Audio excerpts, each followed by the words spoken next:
kasidenan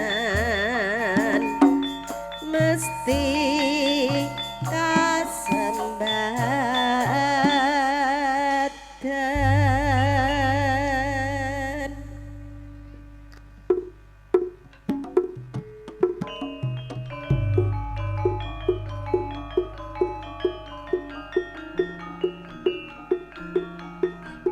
Tunggal basaning basmara miwiti senan sinden pratenggang.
Atur giara nuwun para kadang pamirsa sutresna budaya kagem miwah putri ingkang kinurmatan ngaturi sugeng siang saha sugeng pepanggihan kalian keluarga ageng Sandiwara Ketoprak Wahyu Manggala ingkang dipun pimpin panjenenganipun Bapak Mogol kanthi alamat Desa Tanjung Sari Kecamatan Jakenan, Kabupaten Pati, Bumi Minatani. Keparenga ing siang menika, keluarga ageng Sandiwara Ketoprak Wahyu Manggala badhe nedahaken salah satunggal cariyos pamundutan ingkang mawi ira-iraan Lontang Semarang Gugat. Dalang sarta pendapuk katindakan Roko Mas Anom Suharyanto, asisten sutradara katindakan Adimas Eko Pranoto, wondene pangeprak ingkang dipun tindakaken Bapak Suhardi.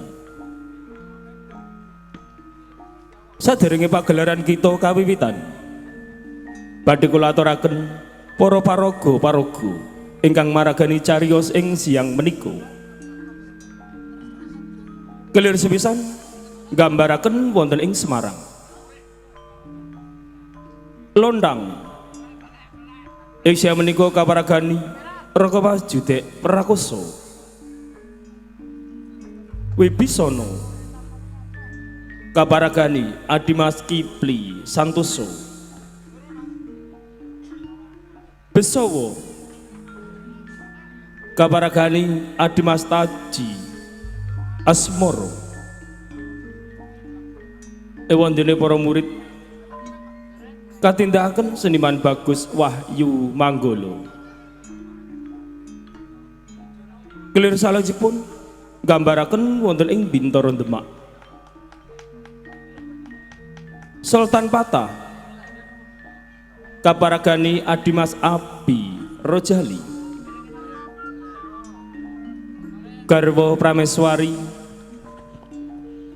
kaparagani Nimas Uut Sutriana, Patih Wonosalam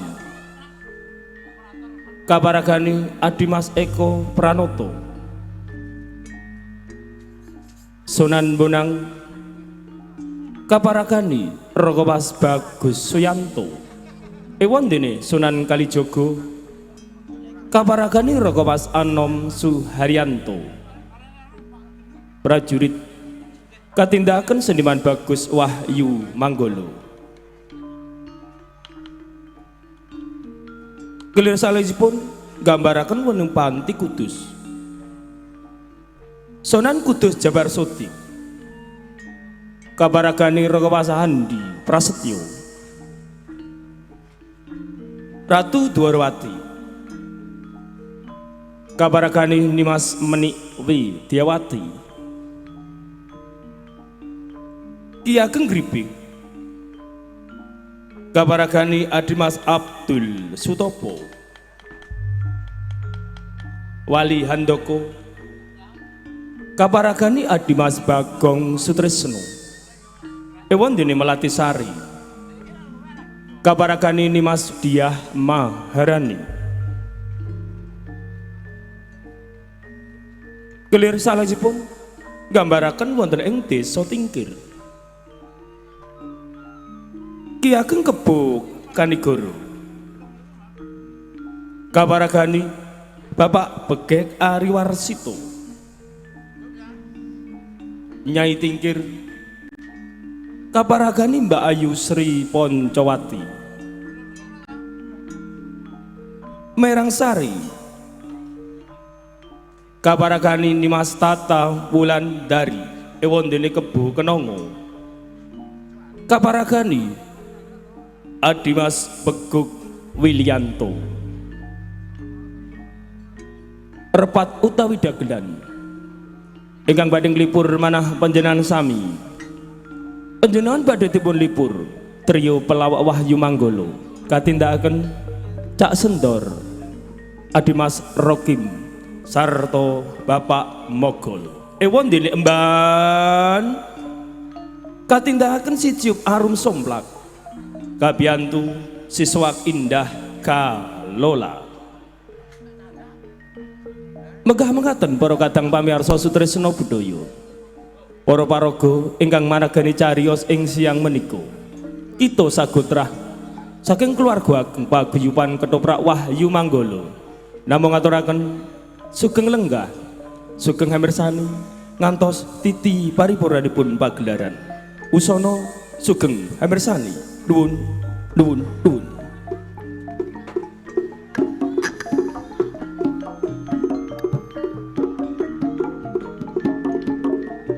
Ya Mas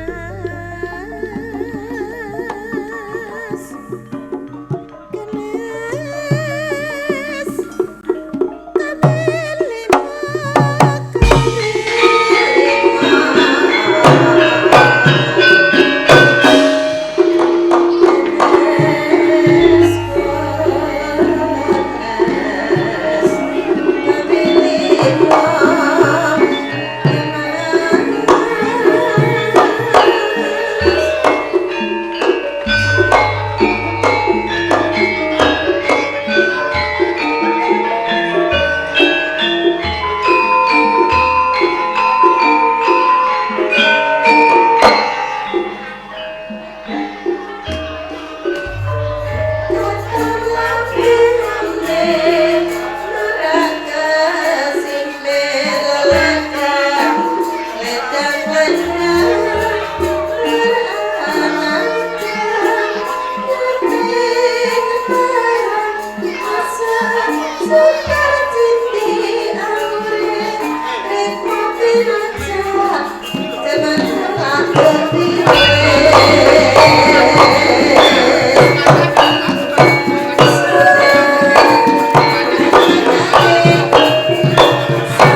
Katolah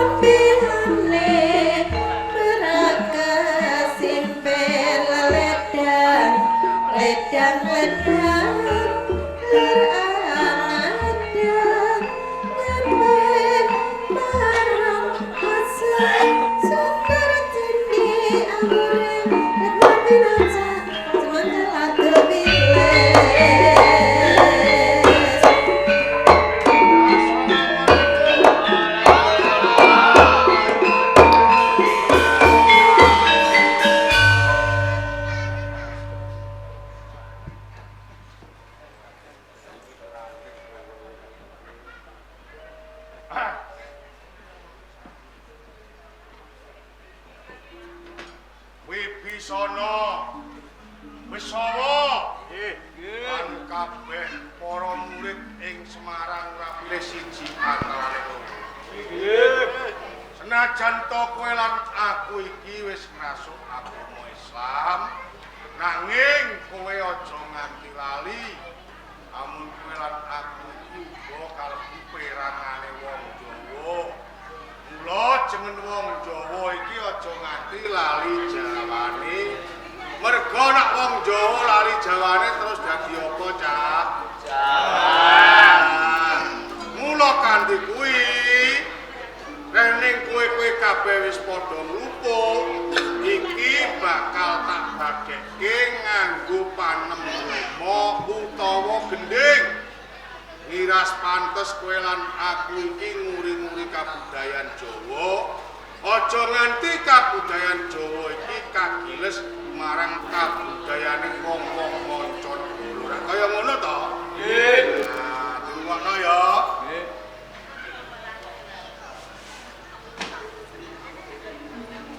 Wibisana prayoga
saben wong tuwa iki perintah karo anak iki tansah ngabdi karo wong tuwa ora tau mbadal apa sing dadi reh perintahe wong tuwa.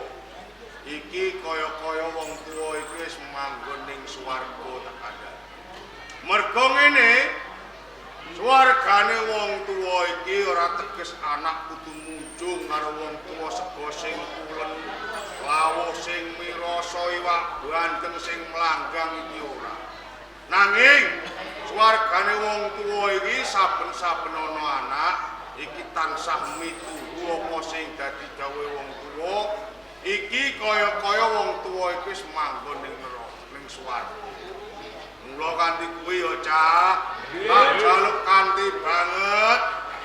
Kowe kabeh aja pisan-pisan wani karo wong tuamu sakloron, utamane wong tuwa wadon. Mergo kae ana tetembungan swargane anak iki mapane ning endi, Cah? Lamakane wong tuwa wadon. Mergo nalika wong tuamu iki ngandhut kowe 9 sasi 10 dina nalika nglairake kowe iki direwangi totoan nyawa utawa perang sabil.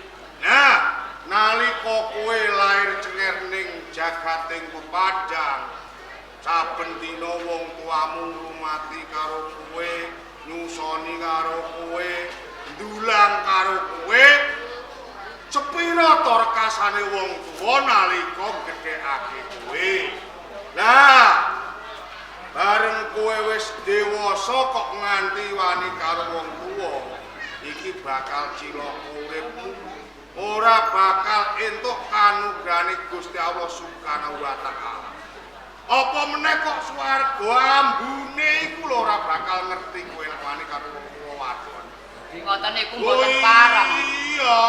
Lah nek nganti kowe wani karo wong tuwa wadon, kowe bakal kualat dadi jambu mente. Ngono. Nggih. Ujare wong Jawa rak kaya ngono to. Nggih sikile ning dhuwur matan. Ndase ning isor dadi uripmu bolak-balik. Ora bakal iso kepenak urip ning donya apa meneh ning akhirat. Nggih. Ya mula kanthi kuwi bab perkara kuwi kudu kanggo gegundhelane atimu. Aja pisan-pisan kowe wani karo wong tuwa ya. Nggih. Kejaba sak kuwi ngene ya, Cah. Aku tak takon karo kowe wipisan. Mergo ora ketang piye wae kowe wis tak anggep dadi wakilku. Kowe wis tak anggep kaya dening keluargaku dhewe, ya to? Mula aku bakal takon karo kowe. Murid-murid ning Semarang iki rak ya padha rukun to. Nggih, pangestu panjenengan. Murid ing Semarang sakmenika mboten wonten ingkang congkrah. Ora ana sing congkrah. Sami rukun. Kabeh padha rukun. Menawi tumandang gawe niku sengkut gumbregut. Ngono gotong royong, ngono bendang rampung. Lah aku wingi krungu kabar jare suhud jare gegeran karo kancane. Kira-kira wis rampung ta urung perkarane? Sampun. Nah. Ngene yo. Jeneng wong ngalah iki ora teges kalah iki ora, ya to. Nanging jeneng wong ngalah iki luhur wekasane. Kok upama kowe iki bener, nanging nek kancamu iki ora rumangsani salahe, ora ana alane lamun to kowe iki njaluk ngapura ora kaya ngono. Nah, ben ora padha cecongkran. Mergo ngene lho, Cak. Kuncine swarga iki pancen iki mung siji ora ana liya rukun. Ngono.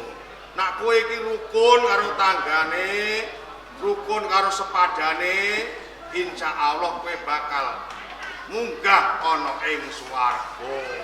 Lah terus kuncine swarga niku Iki rukun. Lah tiwas kowe iki salatem wedhuk. Ya to? Nggih. Wathukmu kapalen dengkulmu melocot, nanging kowe nek ora gelem rukun karo tanggamu, ora gelem rukun karo kancamu, ya ora bakal munggah swarga. sami mawon. Ha iya ngono ya. Nggih, mula kanthi kuwi tak jaluk kudu gelem sing padha rukun. Ya. Murid urip ning Semarang iki saya mundhak apa saya kurang? Bisa Udah. mundhak tenan. Wonten teko 500. Wih, Takon bale 250. duh sik. Ana nom-noman cacahe 500 wong. Nggih. Iki arep padha ngaji ning Semarang. Nggih, leres niku. Ning mok balekke 250. Lah nggih tak bale 250. Lah perkarane apa? Amargi papan panggonane iki lho boten cekap. Ora cukup. Nggih, ora cekap pun pripun. Ose kowe kok malah gladrah. Upama papan panggonane iki ora cukup, sing kudune kowe iki rak kandha karo aku. Ing mengkone mbok menawa wae aku bakal budidaya. Ora ketang-ketang cilik, aku rak ya iso mangun pondok pesantren meneh rak kaya ngono. Kula mboten wonten. Ora wani iki ngopo? Mergo ngene lho, Cak. Nom-noman kuwi mau sing arep nimbang ilmu ngasuh kaweruh iki luhur wekasane. Kepengin nimbang ilmu Islam. Jengen kowe karo aku wong Islam, iki duwe kewajiban amal makruf nahi mungkar. Oh, ngoten Ngono lho kok malah mau balekno iki piye? Sanes mau nak ora ing kelompok mawon. Ngono ya. Nggih. Mula kanthi kuwi nek ana bocah nom-noman sing kepengin ngasuh kawruh, aja nganti tok kon bali. Luwih becik kowe kandha karo aku bakal budidaya ora ketang elek-elek aku tak mangun. Pondok pesantren meneh ngono. Nggih, ngoten nggih. Ning aku ya gumun, Cak. Mergo apa to? Ing atase pondok pesantren Semarang iki ya pondok pesantren sing cilik. Akeh pondok pesantren sing gede-gede. Nanging apa to sebabe? Akeh nom-noman sing kepengin ngasuh kaweruh nimbang ilmu ning Semarang iki jane bedane apa? Ngeten lho, Bu. Iya, Bedane niku nek teng Semarang mboten bayar, gratis. gratis. Kita liya-liyane bayar. Dadi nak mondok ning liyane Semarang iki kon Nggih, bayar. bayar. Saben sasine bayar. Nggih. Ning nak mondok pesantren ning Semarang Mboten bayar, ora gratis. bayar. Dadi bocah-bocah do seneng ngono. Ini ya. Sadurunge kowe buntas nggonmu ngasuh kawruh ning Semarang, aku bakal meleng karo kowe. Mbok menawa wae ing besuke kowe wis buntas, kowe kepengin adep pondok pesantren, tak jaluk kanthi banget aku meleng karo kowe. Namun to ana nom-noman sing kepengin ngasuh kawruh ning pengarepanmu, aja pisan-pisan kok kon bayar. Mergo iku padha karo adol ilmune Gusti Allah dosane gedhe. Ning kabeh kuwi mau ya sesa-sesa sing nglakoni mergo kabeh tumindak lan pakartimana ana tanggung jawabe dhewe-dhewe ing pengarepane Gusti Allah Subhanahu wa taala. Nggih. Wis. Nggonku mulang-muluk karo kowe dina iki cukup sakmene wae mergo nek tak grojok terus iki bakal mutah ngono. Mergo aku wis ngerti wadahmu sepiro iki aku wis ngerti. Ya, apa-apa kowe wadah cingkir tak grojok banyu tak kendi tak dokter to. Iya. Cukup sak ngono wae ning sing baku kanggo gondelane uripmu. Ngono. Ben slamet donya lan akhirat. Iki sono. Oh beda karo adat sabene. Kowe kabeh padha nglumpuk babar pisan ora ana sing gotang iki jane ana. Niki nyuwun sewu ajeng kandha ning ngaji. Kok wedi? Perkara apa ora usah wedi saben ke bener aja wedi. Ngoten nggih. Ngono. Kala wau enjing jenengan rak kongkonan kula teng pasar jual. Iya. Lah niku wonten geger. Ning pasar juar geger. Nggih. Ana copet kecekel ngono. Boten. Undak-undakan rego brambang. Sanes. Lah terus gegere pasar juar iki ana apa? Miturut pekabaran ingkang kula tampi. Iya. Kok bilih Guru Agung Syekh Siti Jenar sak menika sedo. Guru Agung Syekh Siti Jenar sedo.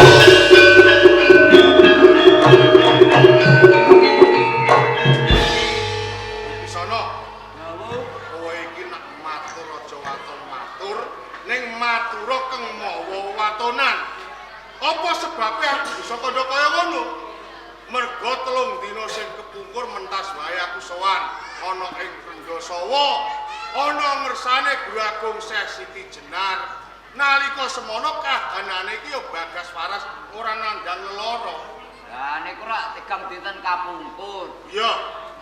Pekabaran ingkang wanter niku saksampunipun panjenengan menika pinanggih kalian Guru Agung Syekh Siti Jenar teng Rendasawa. Iya. Kadadak Guru Agung Syekh Siti Jenar menika katimbalan wonten ing Demak Bintara. Dados sedanipun wonten bumi Demak. Ngono. Ngoten nggih. Iki tenan apa piye? Saestu kula boten goro. Ning sing aneh-anehinipun. Niki Ono Kang. apa? Iya. Guru Agung Syekh Siti Jenar dibiawarake dados asu belang umyang.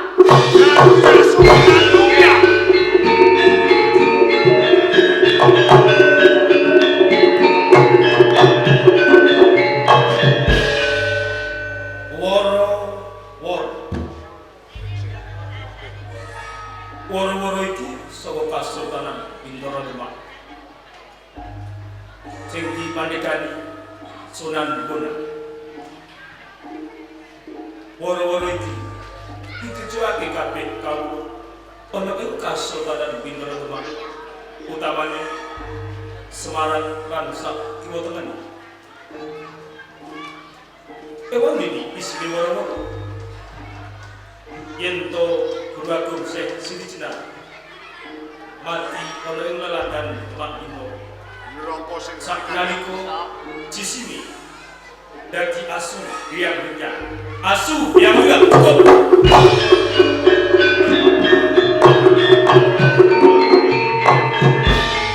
Sakwise aku krungu woro-woro sing kaya ngono satemah kaya dilolosi otot bebayu nglumpruk tanpa dawa. Nanging ya Cah, aku tak takon karepku. Apa kowe iki ya percaya jeneng ana wong mati jasate kok malih dadi asu belang lumyang? Kowe percaya apa ora? Boten. Ora percaya to? Yen ngono iki cetha. Iki fitnah mungke Guru Agung Syekh Siti Jenar. Kamangka kowe karo aku iki muridé Guru Agung Syekh Siti Jenar. Sambungane murid lan guru pendhaning anak lan wong tuwa. Lamun to ana wong tuwa difitnah kaya ngene, rasane atimu piye, Cak? Oh, mangkel. Ora trima. Ngene, yen pancen kowe kabeh padha ora trima. Mula kanthi kuwi sing duwe alu gawa alu, sing duwe linggis gawa linggis. Bab perkara iki tanjeke ning Kasultanan Demak mriko. Lamun wong Demak ora bisa mujudake perkara iki, sisan gawe Demak gawe gege. Nuwun pamit. Assalamualaikum.